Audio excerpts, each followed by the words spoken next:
Swastiastu.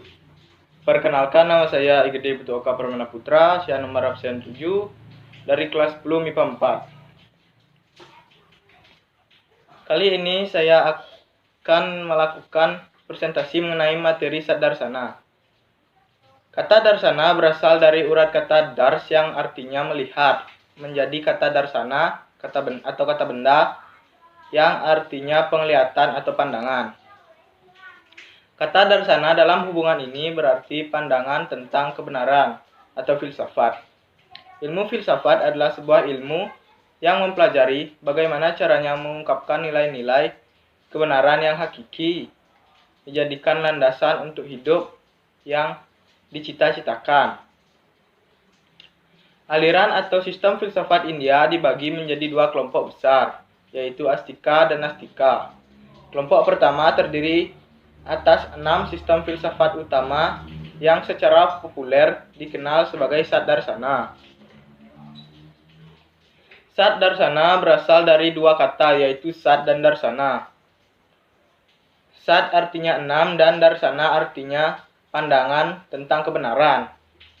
Saddarsana dikenal sebagai aliran ortodoks. Bukan karena mereka mempercayai adanya Tuhan, tetapi karena mereka menerima otoritas dari kitab Veda. Dalam bahasa India modern, kata Astika dan Nastika umumnya berarti teis dan ateis. Kata Astika berarti orang yang mempercayai otoritas kitab-kitab Veda, atau orang yang mempercayai kehidupan setelah kematian. Sedangkan kata Nastika berarti lawannya. Di sini kata tersebut digunakan dalam pengertian pertama, karena dalam pengertian yang kedua, aliran filsafat Jaina dan Buddha pun adalah Astika, karena mereka mempercayai kehidupan setelah kematian. Dalam kedua pengertian di atas, keenam aliran filsafat ortodoks adalah Astika, dan aliran filsafat Charvaka adalah Nastika. Aliran Nastika atau heterodoks. 1. Aliran filsafat materialistis dari Charvaka. Charvaka tidak pernah percaya kepada surga, neraka, dan terhadap Tuhan yang Maha Esa, yang menciptakan alam semesta. Charvaka menitik beratkan untuk mencari kesenangan duniawi saja. 2. Aliran filsafat Jaina. Aliran Jaina artinya memperoleh kemenangan dalam menghadapi tantangan duniawi. Pendiri aliran ini adalah Mahavira, yang nama aslinya Vardhamana. 3. Aliran filsafat Buddha. Filsafat Buddha didirikan oleh pengikut Sang Buddha, Siddhartha Gautama dan dinasti Sakya. Ajaran filsafat Buddha meliputi catur Arya Satyani, 4 kebenaran yang mulia, Pratitya Samutpada, 12 hal yang menyebabkan penderitaan, dan Astamarga, 8 jalan yang benar. Aliran Astika atau ortodoks. 1. Nyaya Darsana. Pendiri ajaran ini adalah Resi Gautaman. Sistem filsafat Nyaya membicarakan bagian umum darsana atau filsafat, dan metode atau cara untuk melakukan pengamatan yang kritis. Sistem ini timbul karena adanya pembicaraan yang dilakukan oleh para resi atau pemikir dalam usaha mereka mencari arti yang benar dari sloka-sloka Weda Sruti. Dipakai dalam penyelenggaraan Sruti guna dipakai dalam penyelenggaraan upacara-upacara yatnya. Pokok-pokok ajarannya. 1. Atma. 2. Tentang tubuh atau badan. 3. Panca indera dengan objeknya. 4. Budi, pengamatan. 5. Manas atau pikiran. 6. Prawerti, aktivitas. 7. Dosa, perbuatan yang tidak baik. 8. Pratyabhawa, tentang kelahiran kembali. 9. Pala, buah perbuatan. 10. Duka, penderitaan. 11. Apawarga, bebas dari penderitaan. Vaisesika Darsana. Vaisesika muncul pada abad keempat sebelum Masehi. Dengan tokohnya ialah Resi Kanda. Sistem filsafat ini terutama dimaksudkan untuk menetapkan tentang padarta. Tetapi Resi Kanda membuka pokok permasalahan dengan sebuah pengamatan tentang intisari dari Dharma, yang merupakan sumber dari pengetahuan inti dari padarta. Pokok-pokok ajarannya. 1. Substansi. Dravya. Substansi adalah zat yang ada dengan sendirinya dan bebas dari pengaruh unsur-unsur lain. 2. Kualitas. Guna. Guna ialah keadaan atau sifat dari suatu substansi. Guna sesungguhnya nyata dan terpisah dari benda atau substansi, namun tidak dapat dipisahkan secara mutlak dari substansi yang diberi sifat. 3. Aktivitas. Karma. Karma mewakili berbagai jenis gerak atau movement yang berhubungan dengan unsur dan kualitas, namun juga memiliki realitas mandiri. Universalia atau samanya.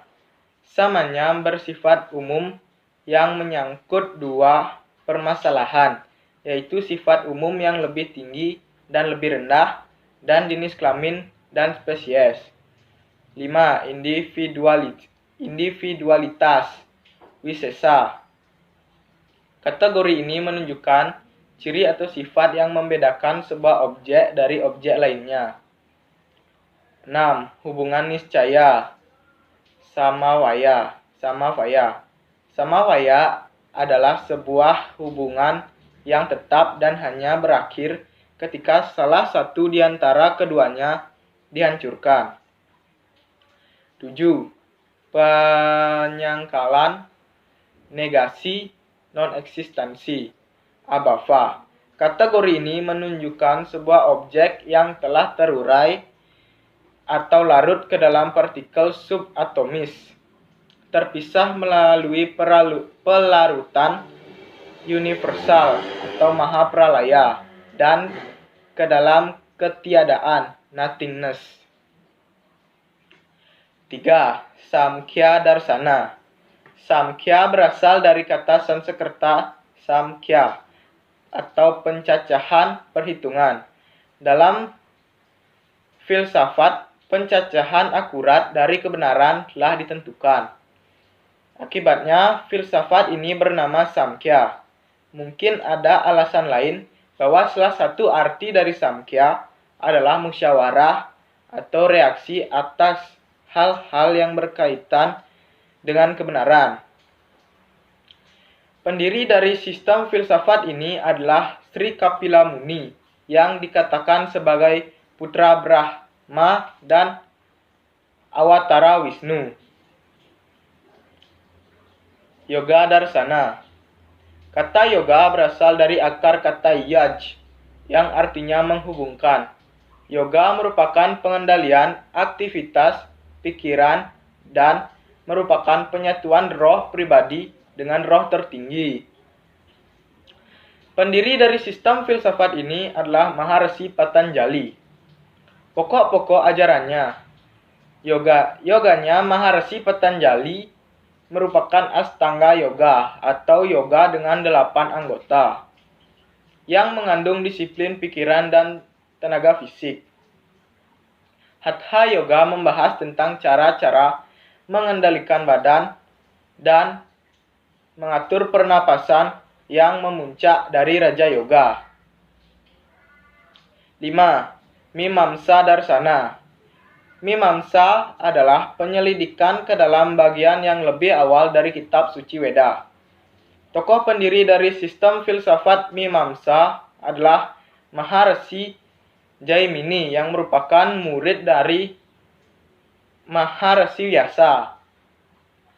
Pokok-pokok ajarannya mengenai jiwa, Mimamsa menyatakan bahwa jiwa itu banyak dan tak terhingga, bersifat kekal, ada di mana-mana, dan meliputi segala sesuatu. Karena adanya hubungan antara jiwa dengan benda, maka jiwa mengalami avidya dan kena karma wasana. Vedanta Darsana. Vedanta ini merupakan bunga di antara semua spekulasi, pengalaman, dan analisis yang terbentuk dalam demikian banyak literatur yang dikumpulkan dan dipilih selama berabad-abad. Filsafat Vedanta ini memiliki kekhususan. Yang pertama, ia sama sekali impersonal. Ia bukan dari seseorang atau nabi. Pokok-pokok ajarannya, Vedanta mengajarkan bahwa nirwana dapat dicapai dalam kehidupan sekarang ini. Tak perlu menunggu setelah mati untuk mencapainya. Nirwana adalah kesadaran terhadap diri sejati. Dan sekali mengetahui hal itu, walau sekejap, maka seseorang tak akan pernah lagi dapat diberdaya oleh kabut individualitas. Sekian presentasi dari saya. Apabila ada kesalahan dalam video ini, saya mohon maaf. Terima kasih karena sudah menonton video saya.